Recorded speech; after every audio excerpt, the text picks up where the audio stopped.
Hi everyone, I'm Greg Upchurch with the Grand Opera House Banquet Center in St. Charles, Missouri.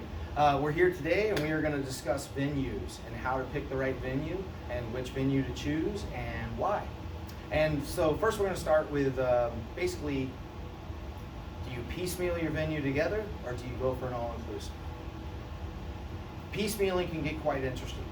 In some instances can be cheaper because you're only needing certain things that you want and you're getting them from the vendors and from the venues. In other instances, all-inclusives can save you a lot of money if your intent is to do a full, blown-out event where everything is included.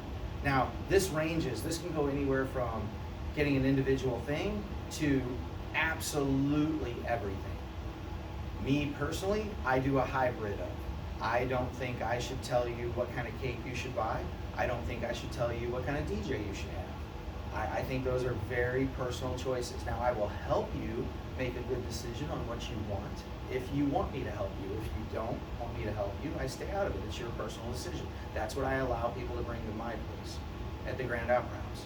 So keep in mind, you have something you could just literally rent a hall and you do everything else, or you can have the places that supply everything, including cake, DJ, and everything else you need, all under one roof. Are you going to have your venue, are you going to get married in the same place as your venue? Are you going to have your wedding somewhere else? Is there contingency plan for that? How are you going to deal with that? Will the venue even allow you to do that? So the main thing I can tell you about venues and anything else is ask questions, and then ask more questions. And if somebody is not answering your questions, you should turn around and run from that vendor because they're trying to hide something. And if they're trying to hide something, that means they're probably trying to take advantage of you. So get your questions answered, and if they don't want to answer your questions, turn around and go somewhere else. The next big thing I'm going to tell you is don't get pressured into anything because it's not necessary. Yes, a venue may close. Yes, you might not get there. But you know what? If you're jumping on the very first thing you see, you're probably going to get taken advantage of. Ask a lot of questions, go around, and if somebody is trying to pressure you into you must do this right now, again, turn around and run from those people. You are the person who is in charge. You have the money. You are dictating to us how this will go. I will help you in every possible situation. That's what I do personally. Not every vendor will do that. Not every venue will do that. I personally will. So, make sure you know what you're getting, make sure you get the price, and make sure you get it in writing. It is very important you guys get this in writing. Estimates should contain what you get for your price. Mine do. If you ever need an estimate that you can tell, just call me up, Grand Opera House, ohbanquets.com, ohbanquets@gmail.com. If you need something from me, feel free to email me at ohbanquets, with an S, @gmail.com, and I will answer your questions for you. I have no problem with that. So now we're going to go into differences of why you would pick one venue over another. Okay? Ambiance. What exactly are you looking for? I would suggest, personal suggestion, you get a piece of paper, you and your spouse, you go in separate rooms, and you list what you would do in your event and what you want in your event. The amenities, how you think it should look. And both of you guys in separate rooms, take 10 minutes each, 15, make a list, come back together, compare and contrast your lists. See if you guys are on the same page about what you actually want. Because what I've found is if a couple sits down and starts to talk just in general, the compromise starts immediately. And somebody's getting left out of what they want.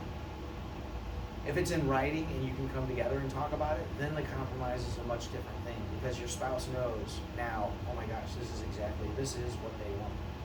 Most of the guys tends to gravitate more toward the bar. What are we going to have for alcohol? What's our party going to be like? Most of the ladies generally gravitates towards decorations and timing and food.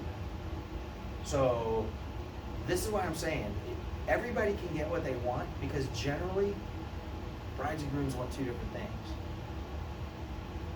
So come together, figure out what you want, go talk to your venue, get your questions answered, go with your top priorities, and move forward.